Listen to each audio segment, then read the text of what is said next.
Quantos, quantos seguidores eles têm? Eu? Ó, 800 seguidores. Ah, capaz. Aí, ó. Vai ficar famosa, hein? Eu tô dizendo, imagina lá chegar a 1.000 seguidores, ia ser bom. Mas é a conquista, né? E de cedo. É a meta. É a meta. Nossa. E quando nós atingir a meta, nós vamos dobrar a meta, né? Tomara que dê certo. Vai ser bom. Então tá. Vamos iniciar aqui. Primeiramente, bom dia. Eu fico falando com a Maiara não vou falar teu nome completo, se puder. Maria Júlia Arroio. Então é isso, e eu sou o Gabriel. Nós vamos começar então, esse vai ser o primeiro episódio do Icecast. E que já participou também do Ice, né? Em que setores você, no caso, participou? Então, eu entrei no Aish em 2016, eu entrei no marketing, fiquei lá um bom tempo. Bom tempo não, eu fiquei toda a minha trajetória do Aish no marketing, mas eu também fui alumni, quando estava precisando, assim, fazendo faculdade de gestão. E, se eu não me engano, foi isso, não sei se estou esquecendo de algum cargo. Ah, fui tesoureira também. E passei por alguns setores, não, algumas posições aí. Entendendo? E o que você me disse dessa experiência do Ice? Como é que foi? O que você pode me dizer desses anos que passaram lá dentro? Cara, eu falo pra todo mundo que se você tiver a oportunidade de entrar pro Aishi, pra entrar, porque a gente fica muito focado às vezes, né, em só passar nas matérias ou só fazer o básico, porque eu sei que a rotina de engenharia química é puxada, mas você fazer parte do Aishi acrescenta em muitas coisas na sua vida acadêmica e na sua vida pessoal também, porque você aprende a se comunicar, você desenvolve relações, você tem um pouco de contato com o que se preparar para um processo seletivo, como que é se comportar dentro de uma organização, assim, de uma organização estruturada, né, que tem liderança, que tem separação de tarefas, então só experiências positivas você tem ao entrar no Aishi, né, poder fazer visita, poder sair um pouco do mundo teórico da engenharia química e ir para o mundo prático, ver como é que funciona na cervejaria, igual o Aishi já fez, visita técnica na Ambev, preparar a sua própria cerveja também é uma oportunidade que nem todo mundo consegue, né, você vê como é que funciona cada etapa do processo, é muito legal, é uma experiência muito massa. E nesse meio tempo você aproveita para desenvolver relações, fazer amizade com a galera e ver que a engenharia química às vezes não tá só resumida ao que a gente aprende na sala de aula, né. Uhum. O Ice faz tudo isso mesmo. Agora eu tô iniciando, na verdade, né? Comecei Uhum. agora, então eu não vou poder falar das minhas experiências, né? Mas da faculdade, como eu já tô no quarto período, eu já entendo um pouco. E sobre você, como é que foi a própria faculdade de engenharia química? Quando você entrou, o que você pode falar? Olha, eu entrei em 2015, eu passei bastante, assim, perrengue, porque algumas matérias não são fáceis, né, e a gente às vezes não tem uma maturidade suficiente para lidar com essas matérias, então eu não sou uma pessoa que posso falar assim: "Ah, eu fui exemplo de aluna e passei tudo direto", não, eu peguei bastante DP, então mas assim, o que eu aprendi disso tudo e o que eu falaria é pra vocês ficarem calmos, porque pegar DP não é o fim do mundo, né. Às vezes a gente precisa realmente de mais um tempo para amadurecer as ideias, para entender o que está acontecendo, para entender o conteúdo que você está aprendendo. Eh, mas assim, eu acho que fazer engenharia química, especialmente na UniOeste, muda completamente a minha forma de ser, né, de encarar as coisas, de ver as coisas como elas são, porque você aprende a ser resiliente, você aprende a lidar com situações difíceis, você aprende a ter um raciocínio rápido, você aprende várias coisas que quando você sai de uma faculdade, você vê que são importantes, que são necessárias, né. E acho que também a principal coisa é você aprende a lidar com as pessoas, e isso faz com que você consiga terminar o seu curso, ou fazer com que a sua faculdade seja um pouco mais leve quando ela tá pesada, e que isso te ajude também, né, a não não desistir ou ter alguma motivação para continuar a fazer o curso e mesmo que seja difícil, você aprende várias coisas, você aprende a ser resiliente. Acho que essa é a principal característica que a gente ganha. Eu achei legal o ponto que você colocou sobre, no caso, as DPs, né? Que muitos alunos de engenharia química, o principal objetivo deles é se formar em 5 anos, né? Uhum. Que querem terminar porque é meio que uma obrigação, né? Parece, né? Parece que é uma obrigação. É, Não é só isso, né? Muitos que nem propriamente dito eu, né? Se colocam no lugar dos pais, né? Que, no caso, meu pai e minha mãe que tá me colocando lá, que tá pagando pra mim ficar lá. Isso também bota mais um peso, mais uma responsabilidade. E quando você fala, assim, que não foi de importantíssima necessidade você terminar em 5 anos, que você conseguiu alguma coisa, né? Logo você vai continuar falando, né? Um emprego. Para aprender, né? Nós estamos lá para aprender, para levar isso pro trabalho, e não para passar e finalizar o curso, né? falando assim, pessoal, na minha experiência, né, quando eu entrei, eu tinha muito era uma pressão que eu me coloquei, né, eu me coloquei: "Puts, eu não posso ficar reprovando, eu tenho que me formar em 5 anos e não sei o quê", e chegou um momento que eu estava bem, assim, eu estava com muita pressão nisso e eu já tinha pegado DP, e daí eu fui o meu pai veio conversar comigo, né, eu fiquei até surpresa, porque eu nunca tinha falado disso com eles, assim, e daí ele falou assim: "Tá, por que que você tá preocupada em terminar as coisas rápido e se formar em 5 anos, sendo que eu nunca te cobrei isso, né?" E daí, a partir dessa conversa que eu, tipo, caiu a ficha, assim, sabe. Putz, realmente, isso era uma coisa que eu tinha botado na minha cabeça e eu não sabia por quê, sabe. Ah, por que que eu tô me botando tanta pressão assim, sendo que para os meus pais tá ok, eles estão vendo o meu esforço, eles entendem o que acontece, sabe. Eles sabem que, às vezes, não é fácil você passar na matéria e tudo mais, então por que que eu estou me pondo essa pressão a mais, né. E aí, a partir dessa conversa, acho que saiu um peso, assim, das minhas costas, que eu entendi e, por incrível que pareça, até comecei a um pouco melhor nas coisas, sabe. Parei até de pegar tanta DP, assim, que eu poderia pegar.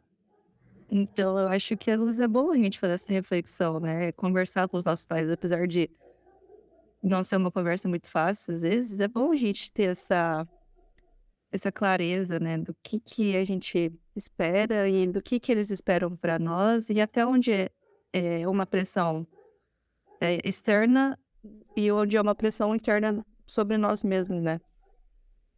Uhum. Isso é um fator, tipo, muito importante na faculdade, né? Uhum. Porque é algo que você tá ali todo dia, né? Um dia você tá Sim. pensando que É, você vive 100%, né, você vive 24 horas a faculdade, porque você não tem um horário definido, né. Depois que acabar a aula, você continua fazendo coisas da faculdade, porque você tem o trabalho para fazer, você tem prova para estudar. Então, é 100% a sua vida, né. Não tem como separar. aí, assim, eu olhei aqui no teu LinkedIn, que você fez um estágio na Prati. Eu queria que você me Sim. falasse como foi esse estágio, que você tem para dizer e recomendar sobre a Prati. Eu fiz um estágio de férias na Prati, foi uma das melhores experiências, assim, que eu pude ter.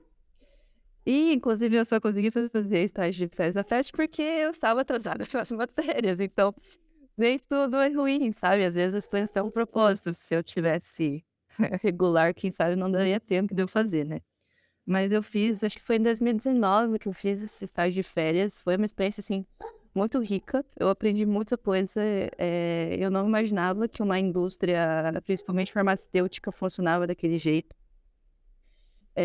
Eu recomendo o pessoal da Unioeste, né, que tem a oportunidade de fazer esse estágio de férias para tentar fazer, porque, vai te dar uma outra visão de como que uma indústria funciona e também aproveitar, né, que a gente tem essa vantagem de ter uma indústria tão grande assim do nosso lado, né.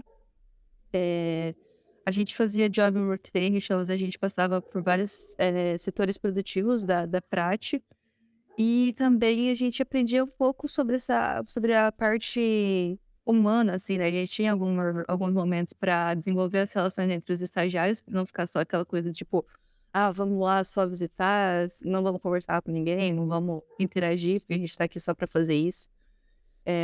Foi um mês de estágio, mas foi um mês muito, muito legal, muito dinâmico para quem está numa graduação, assim, e quer ter uma experiência adicional, enquanto não pode sair realmente para fazer o estágio. Uhum. É, tem essa oportunidade, né? Agora tá mais complicado por causa da questão do calendário acadêmico, né? Que tá uma bagunça. É, ocupa um tempinho, né, porque como é um mês só, eles pegam um mês de férias, que é o mês de janeiro, então eu geralmente chegava às 8 e saía umas 3h30, 4h da tarde, né, então realmente se você tem aula, não dá muito pra fazer, né. Mas acontece.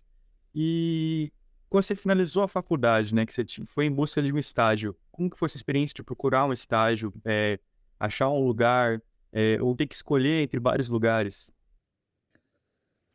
Tá, essa parte dos estágios é um pouco mais comprida, porque a gente estava acho que foi em 2021, era pandemia ainda.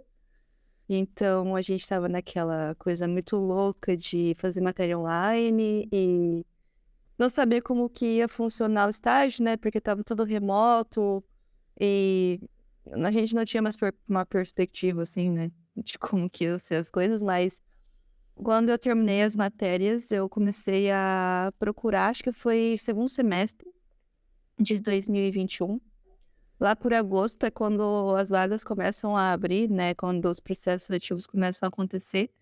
E daí eu fui entrando em vários sites de anúncio de estágio, fui procurei na Google, procurei na companhia de estágios, procurei no CrossJobs, fui assim, me inscrevendo em tudo que me interessava, né? Que eu via que tinha um pouco, que me agradava no sentido de trabalho, eu fui me inscrevendo.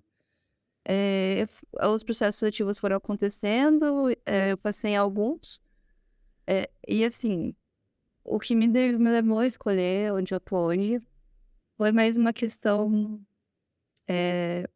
pessoal no sentido de não ficar tão longe da minha família, né.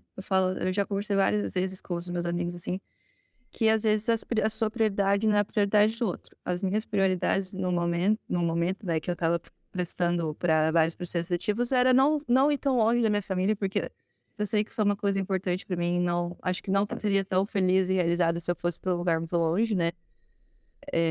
Mas às vezes para você ou para o seu amigo não é a família não é um fator relevante, assim, de sentido de limitação, né. Às vezes você quer trabalhar numa indústria, uma multinacional, então essa é a sua prioridade número um. Então várias coisas contam, né, na hora de você escolher o estágio. Graças a Deus, ainda bem, né, que deu tudo certo, que eu fui muito feliz na minha escolha. As outras oportunidades também eram muito legais, muito boas. Eu fiquei assim, a gente fica balançado, né? Tipo, pô, será que se eu for pra cá, eu for pra lá, vai dar bom, eu vou ser feliz, né? A gente não tem como saber, mas a gente tem que assumir nossas escolhas, né? Então, tem que pensar bastante, tem que ver as suas prioridades, tem que levar em conta as suas prioridades, né? Não dá pra você sair aceitando tudo. Porque uma hora ou outra isso vai fazer diferença, né, você se colocar em primeiro lugar e ver o que te agrada ou não.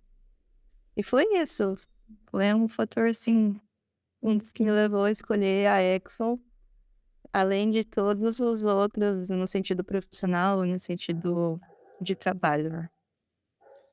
E quando você chegou a entrar nesse estágio, como você me disse, assim, teve muita pressão por parte dos trabalhadores, tipo, você tá numa empresa, né? Não é diferente de faculdade, é uma coisa ali que você tá, não vou dizer obrigação, porque a faculdade você também meio que é obrigado a estudar e tal. Você tá lá, Sim, tipo, é uma em outro responsabilidade, lugar, né? né, É uma outra é uma responsabilidade. responsabilidade diferente. Bom, de novo, a pressão foi colocada por mim, né, eu nunca recebi nenhuma cobrança, eh, das minhas supervisores, dos meus colegas de time, assim, mas eu coloquei muita pressão em mim, porque eu acho que é uma característica minha, não sei se é uma característica geral, né, a gente se cobrar mais do que deveria, mas de novo eu coloquei bastante pressão, então assim, no começo até eu entender que estava tudo certo, que eu não precisava saber de tudo, porque assim, a gente entra no estágio achando que a gente tem que dar conta de tudo, né, mostrar serviço e tudo mais, mas cara, o estágio tá ali pra você aprender, né, não pra você entrar sabendo de tudo, senão não era o estágio. E até eu entender que eu não precisava saber de tudo 100% do tempo, ter a resposta pronta na ponta da língua, foram alguns meses, assim, que eu fiquei um pouco, apreensiva, né, mas assim, em todas as vezes que eu precisei aprender algo novo, a empresa me ajudou, a empresa forneceu todos os meios para isso, a minha supervisora era muito aberta em relação a pedir ajuda, conversar sobre o que eu deveria fazer, ou até mesmo para me dar uma direção, né, sobre onde eu deveria ir. Então, em relação à Exxon, eu não tive essa pressão, eu não tive essa cobrança de extrema, sim, extrema, importância, sabe, que fez mudar várias coisas. Foi muito bom nesse sentido, ver que a empresa entende que você é novo, entende que você não sabe, e que, mesmo você não sabendo, ela te dá meios para você aprender, sabe. Uhum. E a Exo, o que você pode me dizer da empresa, assim? Tipo, de onde ela veio, essas coisas, o que que ela faz? Então, a Exxon, ela é uma empresa de exploração de petróleo. Ela é bem antiga, ela só no Brasil ela tem 110 anos, né. No mundo, assim, ela surgiu nos Estados Unidos por volta de 1890, algo desse tipo. Não sei direito as datas, mas é uma empresa bem antiga. E ela explora petróleo e também faz, o refino desse petróleo para transformar em produtos, finais, né. Então, por exemplo, óleo lubrificante, produtos que você usa na área automobilística, a Exxon está presente, em outras áreas também, né, porque com o refino do petróleo você faz vários produtos, né. E agora a Exxon está também investindo em iniciativas low carbon, visando a redução de emissão de carbono, né, na atmosfera, então estamos procurando trabalhar com energias mais limpas e renováveis, além do só trabalhar com petróleo, né. E é uma empresa que está presente no mundo inteiro, a gente tem vários pontos de exploração do petróleo, né, em vários países. E também onde eu trabalho, né, o setor que eu trabalho, a gente chama de Global Business Center, que não é um setor prático, é um setor mais, prático eu digo, um setor industrial, né, é um setor mais de negócios, então a gente cuida de negócios da Exxon pelo mundo inteiro, na parte administrativa, né, então, parte de transações, parte de, cuidar de inventário, cuidar de contas, com outras parceiras da Exxon, né, com empresas terceirizadas. Tudo isso a gente faz aqui no Brasil, em Curitiba, né. A gente tem também sede em São Paulo, mas é uma sede comercial, onde, tenho contato para fornecer os produtos que a Exxon produz. E também tem no Rio de Janeiro, que daí sim é a parte mais prática, é onde a Exxon comprou alguns blocos para explorar petróleo e ali fica esse centro de operações para explorar, para ir para a plataforma, explorar petróleo, explorar, acho que, se não me engano, acho que é no pré-sal, né, esse bloco, então, são esses 3 polos que a gente tem aqui no Brasil. Mas a Exxon, assim, tá presente no mundo inteiro, tem sede na Argentina, também é um centro de negócios, sede na Hungria, centro de negócios em Xangai, e acho que é isso, Hungria, Budapeste, Xangai, Argentina e Brasil. São nossos principais GBCs, né, como a gente fala. Mas, assim, de exploração de petróleo tem nos Estados Unidos, tem na Tanzânia, tem em vários lugares, né. Quando eu fui pesquisar atrás, né, eu li o nome ExxonMobil, eu não me toquei na hora, né, porque quando você vai ver É. os produtos que eu utilizo, né, meu pai, Uhum. ele trabalha com esse tipo de coisa, Sim. e você lembra do Mobil só, não Aham. nessa parte do Exxon, e até me confundi. No É. caso, é uma empresa que se juntou ou sempre foi ExxonMobil? Não, foi uma fusão, eu não lembro direito, não era Exxon no começo, mas o Mobil era definido já, né. Mas lá, como foi em 1890, durante todo esse tempo que aconteceu, como eram 2 grandes empresas de exploração de petróleo nos Estados Unidos, chegou um momento que eles viram que era melhor, fazer essa fusão entre empresas, né, e aí eles redefiniram o nome, passaram a se chamar ExxonMobil. Acredito que eu não vou saber quando é que foi feita essa fusão, mas acho que o nome ficou forte mesmo lá por 1980, 1990, né, então que se consolidou a ExxonMobil como marca, né. Mas, a gente patrocina, assim, a Fórmula 1 e tal, né, porque tem.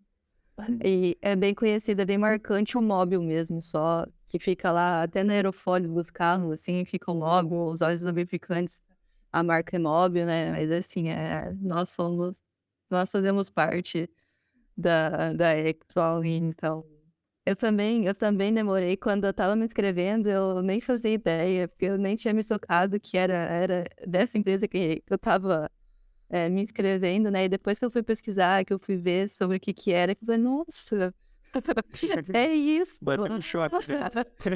Nossa, é verdade. Mas a gente é mais conhecido mesmo por Mobil. Mas aqui em Curitiba a gente só fala Exxon, então a parte o lado prático é Mobil e o lado administrativo é Exxon. Aham. Uma coisa que eu achei muito interessante na sua fala é que na parte que você trabalha, como você disse, é mais na parte, assim, de vendas, nesse negócio, assim. Aham. Aí uma pergunta, assim, muito interessante é que sobre o inglês. O inglês para você foi fundamental, então, para você ter, essas relações, para conversar com os outros, ou tu acha que não foi tão relevante? Olha, como a Exxon é uma empresa global, né, eu preciso ter o inglês para poder me comunicar até às vezes internamente, né. Então, foi importante, foi essencial eu saber inglês, até porque no processo seletivo tinha uma parte que eles fizeram em inglês, né, e assim, eu fiquei bem nervosa, porque às vezes a gente acha que não tem, um nível avançado de inglês, mas, deu tudo certo, né, eu acho que se não me engano era uma pergunta surpresa que eles faziam, então você tinha que responder em inglês e essa parte de ser surpresa, você não poder ensaiar antes, né, dá um pouquinho de nervoso. Mas hoje em dia eu uso o inglês no trabalho em 70% do tempo. Os outros 30 é porque realmente eu converso com o meu colega que tá do lado, assim, né, então a gente fala português obviamente, mas e-mail, reunião com outros times de outros países, é tudo conduzido em inglês.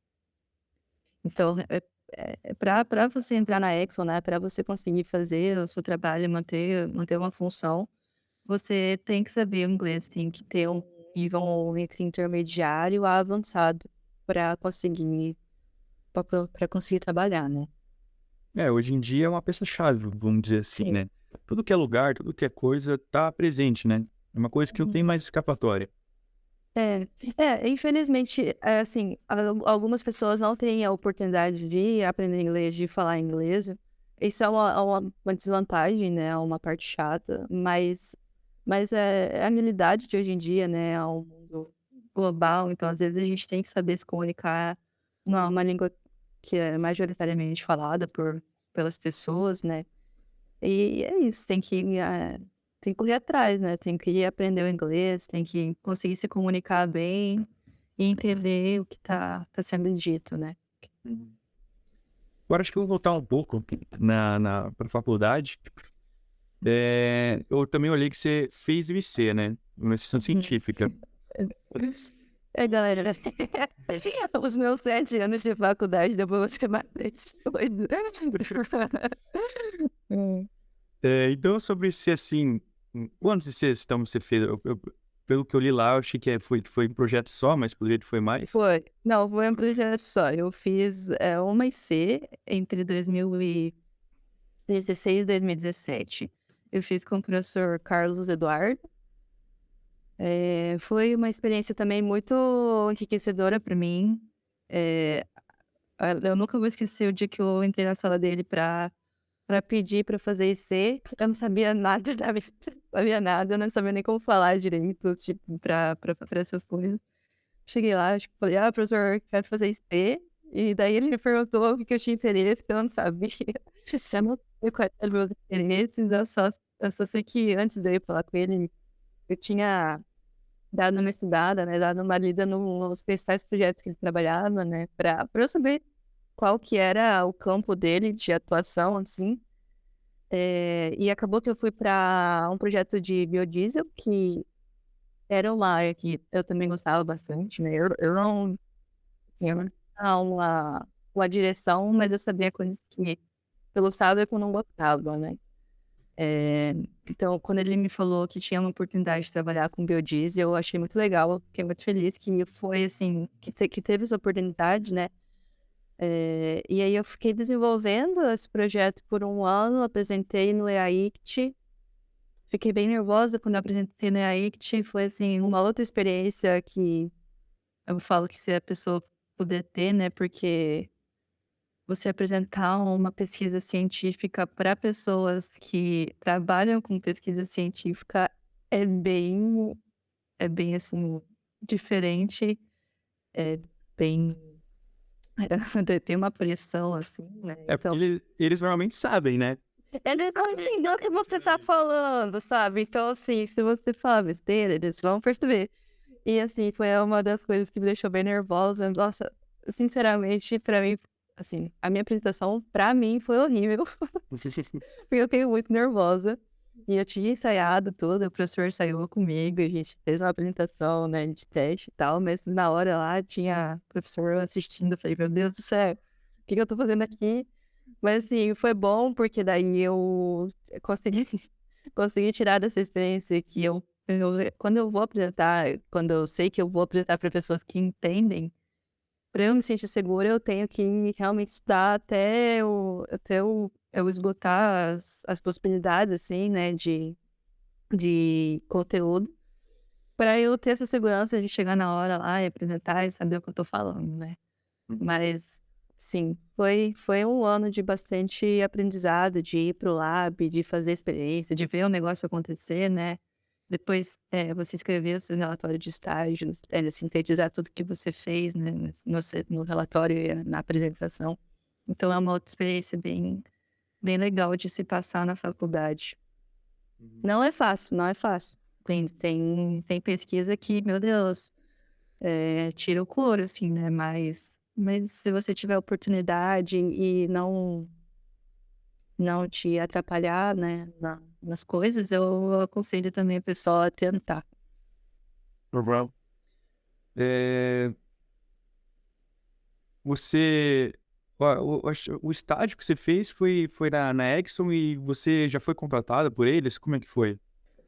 Eu entrei na Exxon, assim, o processo seletivo aconteceu antes do segundo semestre de 2021, aí o resultado saiu por volta de outubro, e eu comecei lá como estagiária entre final de janeiro e começo de fevereiro, né. E assim, a Exxon ela te dá a possibilidade de fazer estágio por um ano ou por 2 anos, dependendo do ano que você está na graduação, né. Como eu estava só com estágio para fazer, a minha supervisora, quando veio conversar, né, porque eles vêm perguntar para você qual que é a sua situação na faculdade, né, se você está para se formar ou se falta algum tempo, só para eles terem uma noção, né, de como que estão os estagiários. Daí quando a minha supervisora veio conversar comigo, eu falei pra ela que eu só estava com estágio, né, então eu estava só esperando dar o período de estágio para eu poder, entregar o relatório e colar grau, né, e me formar. Daí ela falou: "Não, tudo bem, é porque, assim, a Exxon ela tem uma política de contratação dos estagiários, né, então a intenção da empresa é admitir os estagiários e que eles fiquem, trabalhando na empresa, pra sempre, né? E daí eu fui estagiária de 1 de fevereiro até 30 de julho. Então, acho que eu fiquei uns 6 meses como estagiário. E no começo de agosto, dia 1º de agosto, eu fui efetivada. Eu não tinha colado grau ainda, mas como eu tinha essa possibilidade, né, de validar o estágio e começar como efetiva, eu falei para ela, né, falei que dava para fazer isso, para ela veio me perguntar se eu tinha a possibilidade de trabalhar 8 horas. Eu falei que sim, e aí uma conspiração no universo, que deu tudo certo, porque eu entreguei, acho que o relatório do estágio, faltando. Já tinha fechado em casa, né? Fechado uns 2 dias antes. E aí eu conversei com ele, o filho falou: não, vamos entregar, vamos entregar uma transfário, a prova aqui, manda para fugir. E acabou que deu tudo certo. Se eu tivesse, acho que demorado mais um pouco para de grau naquele ano, mas também não ia ter problema, porque a Exxon ia me efetivar de qualquer forma. Eu só não ia estar formada, né? Mas eu ia poder trabalhar às 8 horas, então eu acredito que eu seria efetivada, independente se eu tivesse pó de grau ou não.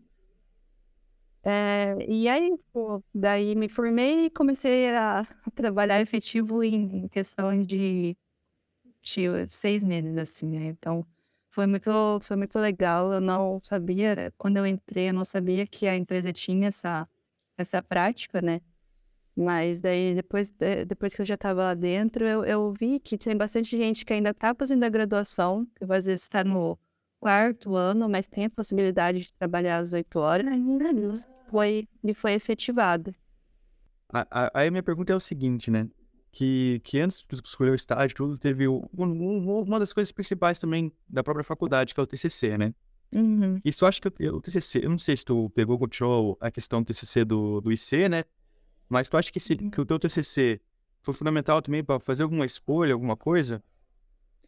Olha, o meu TCC, ele foi sobre biocombustíveis também, mas ele não foi o meu tema da IC, né? Como eu tinha feito IC em 2017, eu fiz meu TCC em 2021. Teve um intervalo bastante de tempo, assim, um intervalo bem grande de tempo. Então, eu mudei o tema. Eu fiz com o professor Elvio e foi sobre biogás. Outro tema que eu gosto bastante, né? Eu gostava bastante de biocombustíveis e tal. Eu vejo que é uma alternativa que vai estar muito presente nos anos futuros, e é muito legal você aprender que existem outras possibilidades além da gasolina, além de combustíveis fósseis. Então, foi sobre biogás. Infelizmente, não tive a oportunidade de trabalhar com o meu tema do TCC, né? De ir para o estágio que eu trabalhasse com o meu tema de TCC. Eu fui para a área oposta, né? Eu fui trabalhar com combustíveis fósseis, fui trabalhar numa empresa de combustíveis fósseis, mas que agora está também investindo nessa parte de soluções ambientais mais amigáveis, assim. Assim, o TCC não foi fundamental para que eu escolhesse o estágio ou para que eu conseguisse o estágio, mas foi fundamental para eu saber o que eu gostava, sabe? Como engenheira química, o que eu gostava de ver, o que eu gostava de ler, o que eu gostava de trabalhar, que eu gostaria de trabalhar se eu tivesse oportunidade, né? Então, nesse sentido, assim, foi isso que eu consegui trabalhar com o meu TCC, né? De, de um dia, quem sabe, né, no futuro, eu tiver a oportunidade de trabalhar com biogás, eu acho que eu vou ser muito feliz também, porque foi um tema muito legal de conhecer. Mas no momento não tive essa oportunidade, mas estou bem feliz com o que eu estou trabalhando agora, que é o oposto, que é o combustíveis fósseis, mas tudo bem, tá tudo certo. Cara, acontece, eu acho. É. É. E assim, em questão de outros engenheiros químicos, né? Você encontrou outros engenheiros? Quais que foram a palavra deles, vamos dizer assim, a experiência deles, né? Você Uhum. teve algum contato, alguma coisa? No trabalho? No trabalho, eu digo no trabalho. Olha, eu já encontrei aqui na Exxon, a gente tem uma gama de profissionais bem diversa, né? Tem pessoa do meu time que é químico, tem pessoa do meu time que é contador, administrador, engenheiro mecânico que trabalha comigo, né? Então, assim, Eu já tive contato com vários profissionais de diferentes áreas. Quando eu entrei no estágio, tinha uma colega minha que era engenheira química, ela tinha também trabalhado com a parte ambiental e acabou indo para a Exxon, né. Assim, a gente faz um trabalho mais administrativo, né, mais teórico, não vai na planta de produção, não vê o refino do petróleo e tudo mais. Então, talvez, para algumas pessoas, para alguns engenheiros, essa seria uma parte que falta, né, porque a gente passou 5, 7 anos estudando, vendo essas coisas, né, então, quando você se forma, às vezes as pessoas querem ter esse contato, né, ter esse contato direto com a indústria.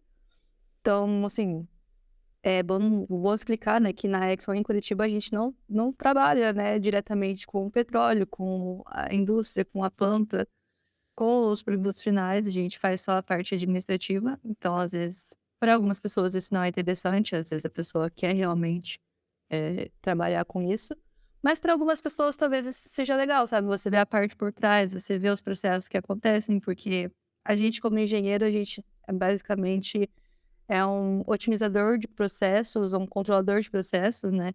Então a gente tem esses processos administrativos que é legal a gente ver o fluxo que acontece, para onde que tá indo, para onde que não tá indo, o que que tem que cuidar, o que que tem que prestar atenção para ver se o negócio está sendo feito certo. É uma parte mais teórica, mas também a gente consegue aplicar os conceitos de engenharia, né. Então, assim, com os engenheiros químicos que eu tive contato na Exxon, para eles era uma coisa muito legal, era um trabalho legal de se fazer, um trabalho ok, satisfatório, né, porque era mais o perfil deles estar trabalhando nesse tipo de área, né. Mas, assim, como a nossa profissão é muito ampla, tem pessoas que vão gostar e tem pessoas que não vão gostar dessa parte, administrativa. Eu tenho bastante colega meu que foi para essa área administrativa, né, bastante, engenheiro químico da Oeste que não trabalha, assim, no chão da fábrica, né, trabalha mais como gestor de processos, como analista de processos e tudo mais. Uhum. Então, você tem que saber, assim, o que te agrada, o que não te agrada, e é isso.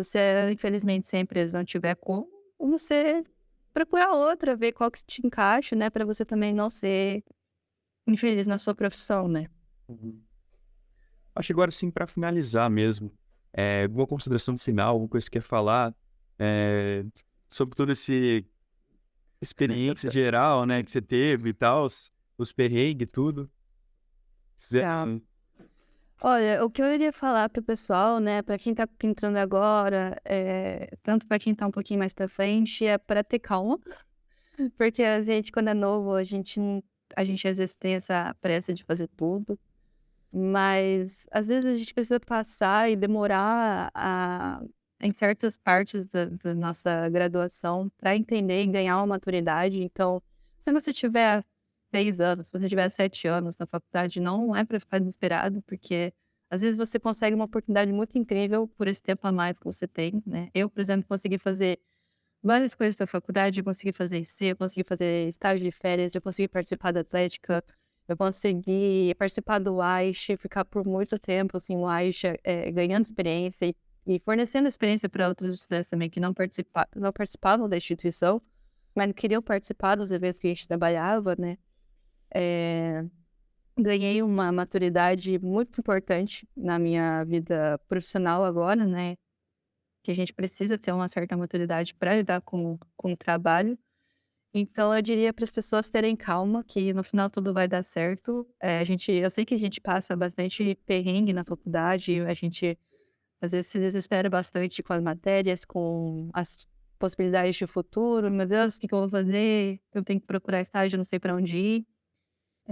Então calma galera, que a gente acha o jeito, a gente vai sendo resiliente, vai achando um jeito de fazer as coisas funcionarem pra gente, para as coisas darem certo. E também ia falar pra galera que, assim, na hora que vocês forem sair para o estágio, para vocês, pensarem bem, assim, e pensarem com carinho, né, nas oportunidades que vocês podem ter. Porque às vezes a gente só quer fazer estágio para cumprir a matéria e se formar logo, mas a gente esquece de ver que o estágio é uma porta de entrada para o mercado de trabalho, né. Então se você fizer um estágio numa empresa legal, que você goste, talvez você consiga ser efetivado e ter um emprego que te faça feliz, né. Não fica nessa coisa automática do tipo: "Putz, eu vou ter que trabalhar, então vou procurar a primeira coisa que aparecer para mim e vai ser isso". Não, eu acho que é importante a gente pensar com carinho nas possibilidades que a gente tem, considerar tudo. "Ah, eu preciso fazer estágio agora, mas se eu deixar para o ano que vem, eu consigo me dedicar 100% a ele. Não vou me formar em 5 anos, vou me formar em 6, mas consigo me dedicar 100% ao estágio". Cara, eu acho isso muito legal, eu acho que isso é um cenário ideal, assim, perfeito pra você poder escolher com calma e levar em consideração as suas preferências para escolher estágio. Então, se você for demorar 100 anos para se formar, não importa. Se você for feliz no seu estágio, fazendo o que você gosta, fazendo um trabalho bem feito, e depois, como bônus, né, conseguindo ser efetivado e ter um trabalho legal, eu acho que isso é o cenário ideal para quem que tá fazendo uma graduação e se formando, né. Então, Agora, é isso. Acho que é ter calma e confiar que vai dar certo no final. né? Agora, então, assim, para finalizar de vez, então, é, que agora, se eu não me engano, vai abrir novamente para novas pessoas entrarem no Waish, né? Uhum. Sobre o próprio Waish, o que você tirou dele para utilizar hoje em dia no seu emprego, tudo? Ele foi fundamental? Você acha que teve muitas coisas que você utilizou de dentro do Waish agora na sua Uhum. vida? Sim, cara, o Aichi, ele é uma oportunidade incrível, porque você consegue ter diferentes experiências lá dentro, né. Você consegue com o Aichi você consegue aprender a como se comportar como membro de uma equipe, né, e você tem que saber como conversar com a pessoa, ou respeitar alguma hierarquia se tiver, né, dentro do trabalho, dentro da instituição. Então, eu acho uma oportunidade incrível. Eu aprendi a me comportar como membro, né, como parte de um time. Eu aprendi a me comportar como líder, porque eu já tive a experiência de ser líder do setor, né, líder do setor de marketing. Eu tive a oportunidade de aprender a como conversar com as outras pessoas, como conversar com pessoas que têm uma posição um pouquinho mais alta que a sua, como, por exemplo, presidente, como, por exemplo, o pessoal do conselho administrativo, né, presidente, vice-presidente, tesoureiro, secretário. Então você tem que também, saber lidar com essas pessoas em diferentes posições. Tive a oportunidade de aprender a ter paciência, de ter calma, de ter um autocontrole na hora de gerir as coisas, né. Então, é só coisas que você tem a ganhar, só experiências boas que você tem a aprender, que vão te ajudar no futuro. E se você souber aproveitar, né, se você souber aproveitar o Aichi, porque às vezes as pessoas entram e às vezes fazem o mínimo, assim, na instituição, e esse eu acho que não é o objetivo do Aichi, né. Eu acho que o objetivo do Aichi é você aproveitar o máximo que puder, também se dedicar o melhor possível para a instituição, para que ela cresça, para que ela continue firme e forte, como a gente sabe que o Aichi Toledo é. E fornecendo experiências para as pessoas, da melhor forma possível, que eu sei que o Aichi é capaz e que o Aichi tá aí para isso, né. Uhum. Mas seria isso, eu acho. Foi o primeiro episódio, então, muito bem finalizado, eh, muito bem falado, vamos dizer assim, né? Eu acho que vai dar para tirar muito conteúdo legal daqui e mostrar para as pessoas saberem mais, né? Aprenderem mais, né? Eu Uhum. conto com você depois ir lá no nosso Instagram e assistir você mesmo. Certeza, não, certeza. Eu vou dar like lá, vou ficar compartilhando, pode deixar. E nós vamos agora também reviver o YouTube, vamos postar o vídeo completo lá também. Legal, Se vocês legal. quiserem, quiser, né, olhar, Se inscreva no canal, se inscreva no canal do Aichi. acho que no sininho, né? Deixe seu like, é Uhum. importante. Mas então acho que seria isso. Acho que tá acabando o nosso tempo aqui. E eu vou agradecer novamente, né, a sua participação e tudo mais. Eu acho que seria Obrigada, isso. gente. Obrigada por ter chamado. Se vocês precisarem de qualquer outra coisa, pode me chamar sempre, que eu vou estar disponível. É uma forma de retribuir tudo que o Aichi acrescentou na minha vida, né? E as pessoas também que participaram do Aichi. Então é isso. Estou sempre aqui se vocês precisarem.